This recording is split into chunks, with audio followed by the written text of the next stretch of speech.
Hello and welcome to my 2024 bullet journal setup. This year I'm using a Quirky Cup Collective journal. I think it's one of the most beautiful things I have ever seen.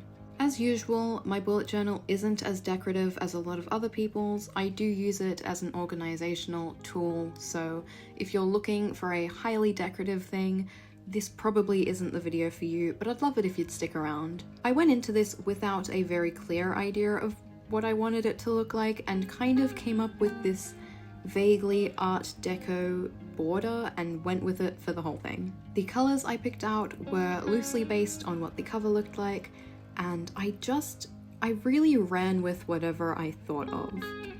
I really can't believe that it's already 2024. That felt like it would be so far in the future, but it's already here, and time just kind of keeps moving. This notebook is really beautiful. I do usually use Archer and Olive notebooks, but the place I used to get them from no longer sells them, so I thought I'd try something different. This bullet journal is definitely a bit different to what I'm used to. The paper is still quite thick. I'm not sure if it's quite the same thickness as Archer and Olive, but it is pretty good. It is a warmer toned paper. Archer and Olive is very crisp white, but this is a little more natural, which I personally really loved. But the bullets themselves are much bigger and darker, which is something that took me a little bit of getting used to, but I am absolutely fine with. I think those are all sacrifices I was willing to make for such a beautiful cover. This second page is one that I really enjoy having in my notebook. It is a little pouch to put in a ruler, which you will see, there it is. It's basically a piece of paper with different measurements marked out to make setting up each page a little bit easier. I made that off camera because it's a lot of tinkering for me. I go back and forth on it a lot. This next page is one that is really important to me, and that is just a color swatch of all of my markers. I'm going to be completely honest with you, I did this out of order. These were the first pages I did because I wasn't sure how each color would look on this new paper, and so I really wanted to be able to see that before I committed to a color scheme.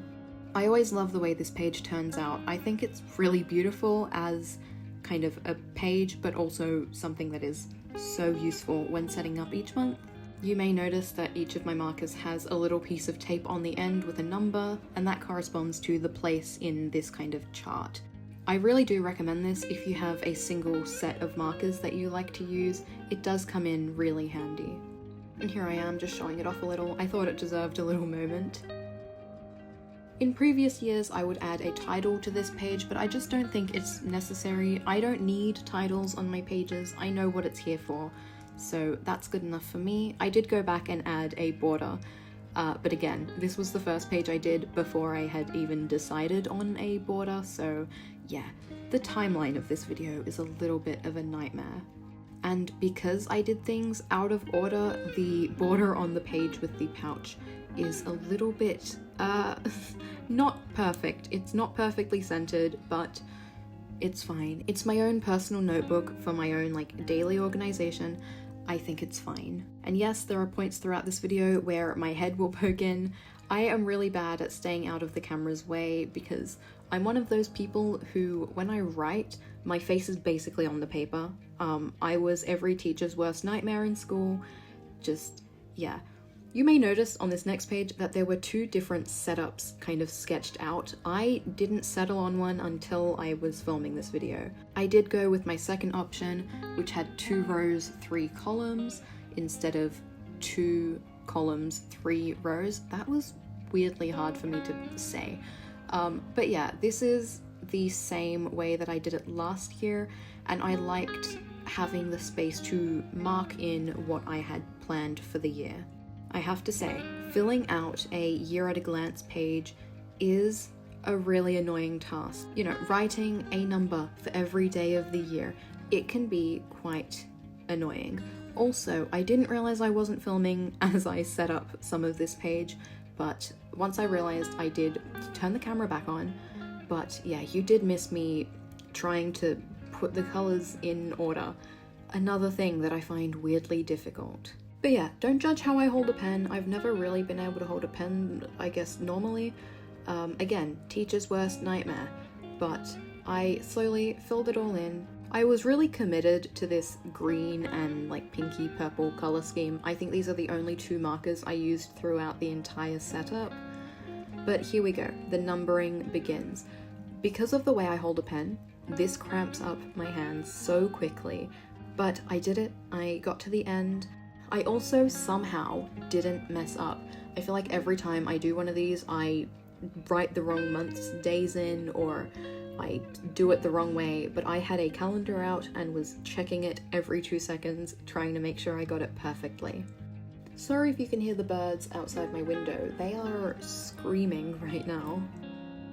I really enjoy that little bit of space under each month because then I can kind of color coordinate a dot on the calendar with the kind of line of context underneath it. That was the worst way I've ever described anything in my life. Basically, I mark the date with a color, I then put a dot of that color underneath and write what event is planned that day. Wow, I love being able to explain things. Thank you. But there we go, a year at a glance, done and ready to have very few plans because frankly, I don't do much. This next page is my goal setting page. Now I'm not going to fill it in on camera because I like to keep my goals to myself a lot of the time, especially when they're like personal life goals. I split my goals into 4 sections, which you will see soon. Basically, I have my yearly goals and my life goals, and then those are split up by my achievable goals and my stretch goals, the things that I would love to be able to do but are probably not gonna happen. This spread did come out a little bit messy, but I'm kind of just going with it because it's the color scheme and I can just say I did that on purpose, which is kind of what I do whenever anything gets a little messy. Like, it's obviously the vibe, guys, it's fine. I did leave that next page blank. I've left a few blank pages within this kind of start of year setup because I know throughout the year there are going to be things I want to add. I was then kind of confused about where I wanted to go from here. This is my memory log. I think this is one of my favorite pages that I include in the start of my bullet journal. Basically, it's divided into 12 sections, one for each month, where I can write the kind of key things that happened in that month in my life. Whether that is a concert I went to, or a book that I read that I really loved, or a social event, anything that I deem kind of important enough to want to remember as a standout from that month. I did mess up one line in this, but it's fine. It's not that big of a deal. I think that's something I want to like make very clear. I am not very perfect when it comes to my bullet journal, and that fact made me almost not make this video because I know most of the bullet journal girlies are very artsy and very good at all of this, and I'm just not, so I thought that maybe it wasn't worthy of me sharing mine, but I do want to show that you don't need to be perfect to do a bullet journal.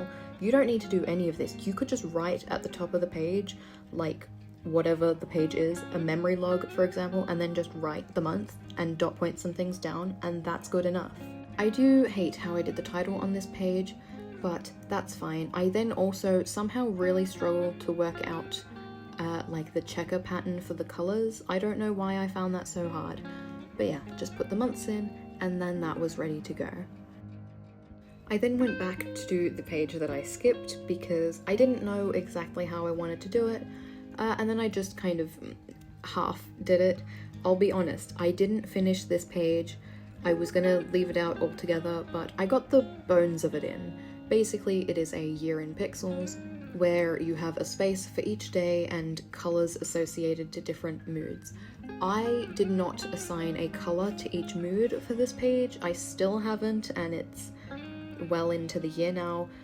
I basically just got the grid done and it's all ready for when I eventually get to it. I am fairly lazy when it comes to this kind of spread, but it's something I like to have. In previous years, I have done the lines for like the individual squares. That is not happening this year. I'm just going to basically dot the color in for each month. You can see there I was going to try and pick colors, but I ended up just staring at that page for about 10 minutes, so I kind of gave up. This next spread is my period tracker, which again, is something I thought about not showing in the video, but it is just the reality of it, and I'm really not that embarrassed or shy about menstruation. I do like to track that physically. I know there's been a bunch of like drama around a lot of the apps that you can track on, and all of that is a bit of a nightmare, so I try and stay away from it. I also get migraines, so I like to be able to track if I've had any of those, because that typically does get influenced by my cycle. So yeah, I just like to have a place to track all of that. Periods aren't scary, they're not like gross to talk about, it's just like a part of life, you know? I add a key at the bottom just to like have different things to mark. So yeah, that is my period tracker. Next to it is a blank page. I did leave it completely blank. I have no idea what I'm gonna put there, but I wanted the spare space. In previous years, I've done a migraine tracker, but thankfully I'm not getting them as often, so I don't feel the need for that right now, but I want the space in case I do choose to do that. This next page is so that I have a place to list the things that I'm thinking of buying. I like to have somewhere to write it down so that I don't buy things impulsively. Tinny. If you can hear a little bell and maybe a little bit of noise, my cat has decided to join me and will not leave, and when I put her out of the room, she starts just crying at the door, so my apologies for that. This next page is kind of similar, but not quite. It's things to check out. So books, movies, TV shows, and music that people recommend to me that I'd like to try sometime. You can see I used that kind of ruler that I made. It does come in very handy. I tried to freehand that middle bit, and it's just a bit wonky, but that's okay. I think this is a really useful spread to have, especially because I basically never get to things when people recommend them to me. It typically takes me a few months. This next spread is for the books that I've read. I've thought about different ways of doing it over the years, but I'm doing the same thing that I did last year, and that is to draw up a bookshelf and draw in books throughout the year that I've read. Last year I pre-drew in books, so 50 to meet my goal, but this year I'm going to do it one by one as I read. I lied earlier, I said I only used those 2 color markers. I also used a brown for the bookshelf. The next page is left completely blank other than the border, and that is because I still don't know how I want to lay this page out. It's going to be for my TBR, all of the books that I would like to read. The next few spreads are YouTube related spreads. Previously, I used a separate notebook for my YouTube planning and things, but this year I want it all in one place. So this spread is just a graph to kind of show my follow count throughout the year. It's pretty plain and pretty boring, but it's something I like to just keep an eye on. I did make a mistake on one of the axes, but I'm just going to ignore it and pretend it was intentional. I left another page blank just in case I need it, and then we have my video log, basically a space to write every video I upload and the date it was uploaded and that current subscriber count. This is basically 2 spreads that I used last year in one. I had a separate scheduling and kind of published spreadsheet, but I decided to just put them in one. They basically serve the same purpose. This is where I will schedule things and kind of finalize things as well. I only show myself doing 2 pages of this, but I did do a couple extra pages once the camera was off. But we are very near the end of the video. This was the last page that I did. I have since made a few spreads for sewing projects and things, but yeah, I'm gonna slowly add as I need things. And here is the final flip through. I'm really happy with how this year's bullet journal has turned out. I think the color scheme is nice. I like that there is just a simple border on every page. I think I've got really useful spreads that I will actually use throughout the year, and I like that I didn't try to make it more artsy than I'm able to do.